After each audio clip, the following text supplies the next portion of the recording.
Hello, good afternoon. ધોરણ 6 માં પાઠ 4 પુસ્તક હમારી મિત્ર। તો એ આપણે પહેલાં સમજી ગયા હતા, પણ ફરીથી એકવાર તમને સમજાવી દઉં છું। जीवन में पत्रों का विशेष महत्व है। पत्रों के माध्यम से मानवीय संबंधों में एक ताजगी, नयापन व जीवंतता बनी रहती है। पत्र व्यापक संचार का माध्यम भी होते हैं।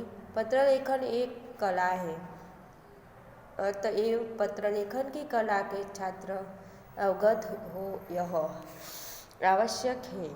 इसके साथ एसएमएस, ईमेल और फैक्स के ज़माने में भी पत्र शैली का विकास करना मुख्य उद्देश्य है।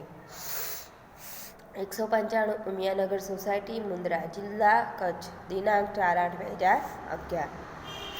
तो 195 उमियानगर सोसायटी एमનું એડ્રેસ આપેલું છે, મુંદ્રા, જિલ્લા કચ્છ, दिनांक 4/8/2011। प्रिय मनोज, नमस्ते। मैं यहाँ सकुशल हूँ। आशा है वहाँ सभी कुशल से होंगे। पिछले कई दिनों से तुम्हें पत्र लिखने के सोच रहा है था, परंतु हमारी पाठशाला में वांचे गुजरात अभियान अंतर्गत कई प्रवृत्तियाँ चल रही थी, इनमें मैं सम्मिलित हो गया था। तो શું કહે છે કે હું અહીંયા કુશળ છું। આશા છે કે ત્યાં સૌ કુશળ હશે। કેટલાય દિવસોથી તને પત્ર લખવાનો વિચારતો હતો, પરંતુ અમારી સ્કૂલમાં વાંચે ગુજરાત અભિયાન અંતર્ગત અનેક પ્રવૃત્તિઓ ચાલી રહી હતી, એમાં હું સામેલ થઈ ગયો હતો।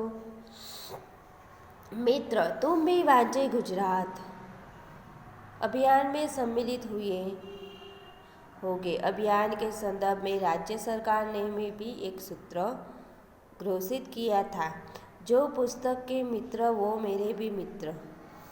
શું કહે છે કે વાંચે ગુજરાતમાં તેના મિત્રને કહે છે કે જોડાય હોઈશ। અભિયાનમાં સંદર્ભમાં રાજ્ય સરકારે પણ આ સૂત્રની ઘોષણા કરી હતી કે જે પુસ્તકના મિત્ર તે મારા પણ મિત્ર છે। मैं आज तुमको पत्र के माध्यम से किताबों का महत्व के बारे में लिख रहा हूँ। હું આજે તને પત્ર દ્વારા પુસ્તકોના મહત્વ વિશે લખી છું। किताबें हम सभी मित्र हैं। वे हमें नया ज्ञान देती है, ये भले बुरे का फर्क बताती है। पूज्य गांधी जी ने कहा था कि पुस्तकें मन के लिए साबुन का कार्य करती है। मन में जो अज्ञान है, अंधकार है, उसे मिटाकर ज्ञान का संचार करती है। હું આજે તને પત્ર દ્વારા પુસ્તકોના મહત્વ વિશે લખી રહ્યો છું। પુસ્તકો આપણા સૌના મિત્રો છે। એ આપણને નવું જ્ઞાન આપે છે અને સારા ખરાબનો ભેદ દર્શાવે છે। પૂજ્ય ગાંધીજીએ કહ્યું હતું કે પુસ્તકો મનને માટે સાબુનું કામ કરે છે। મનમાં જે અજ્ઞાન હોય, અંધકાર હોય, તેનો નાશ કરીને જ્ઞાનનો સંચાર કરે છે। किताबें ज्ञान का स्रोत है, जिनसे जिज्ञासा की पूर्ति होती है। इतना ही नहीं, ज्ञान और विज्ञान को गतिमान रखती है।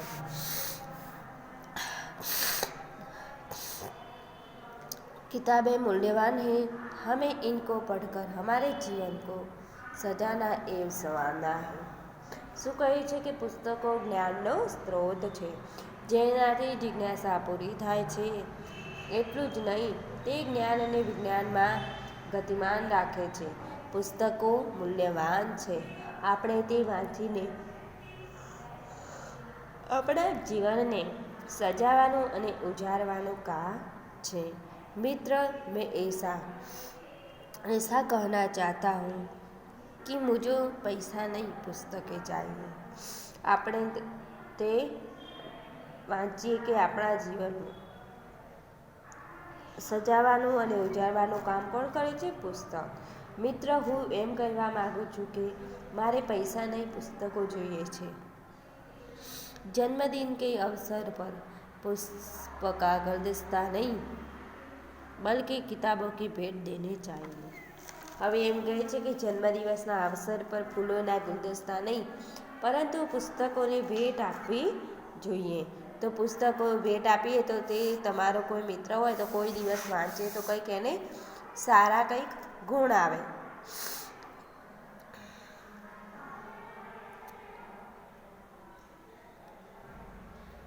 पुस्तकें हमारे मित्र हैं और रहेंगी. इनको पढ़कर ज्ञान अर्जन करने की जिम्मेदारी हम सबकी है. मैंने हर रोज अच्छी किताब का एक पन्ना पढ़ना शुरू कर दिया. मेरी आशा है कि तुम भी ऐसा ही करोगे.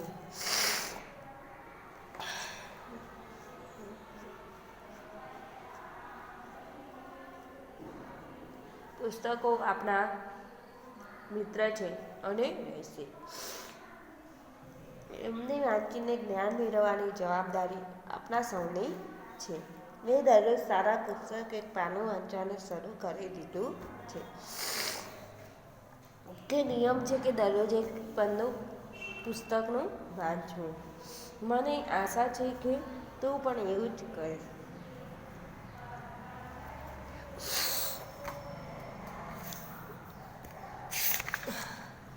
चलो आज से संकल्प करें कि दोस्तों के जन्मदिन या शुभ अवसरों पर शुभकामना के साथ साथ किताबों की मूल्यवान भेट देंगे. તો શું કહે છે કે ચાલો આજથી આપણે સંકલ્પ કરીએ છીએ કે મિત્રોના જન્મદિન અથવા શુભ પ્રસંગે આપણે શુભકામનાની સાથે સાથે પુસ્તકોની મૂલ્યવાન ભેટ આપીશું. હવે અમને बुके नहीं पर बुक चाहिए. अब हमें बुके नहीं पर बुक चाहिए. परिवार के सभी बड़ों के मेरा प्रणाम. कुटुंबना सौ वडीलोने मारा प्रणाम. तुम्हारा दोस्त पूजन, तारो मित्र पूजन.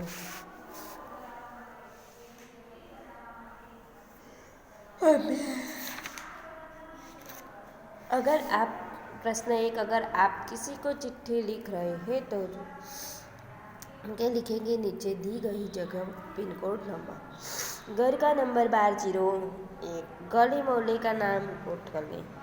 પછી गाँव अथवा शहर का नाम तो શું આવશે એમાં પાટણ. खंड का नाम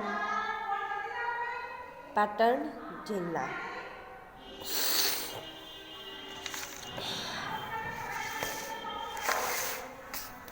तो राज्य का नाम गुजरात, पिन कोड नंबर 384565. आपने इस क्रम में ही क्यों लिखा, चर्चा कीजिए. विद्यार्थी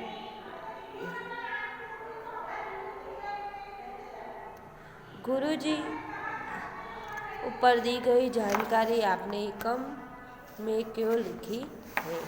पिनकोड का क्या अर्थ क्या है. शिक्षक पता ऊपर नहीं दिए गए तरीके से लिखा होगा तो डाक विभाग को उससे सही पत्ते पर पहुंचाने में आसानी होगी. पिन शब्द पोस्ट इंडेक्स नंबर का संक्षिप्त पोस्टल इंडेक्स नंबर का संक्षिप्त रूप है पिन नंबर. यह नंबर अंकों में होता है. इसके हर अंक का खास स्थानीय अर्थ है. यह लिखने से पत्र राज्य और शहर में संबंधित डाकखाने तक सरल से पहुंच जाता है. तो चलो विद्यार्थी मित्रों, આજનો વિડીયો આપણે આટલા સુધી રાખીએ. બાય.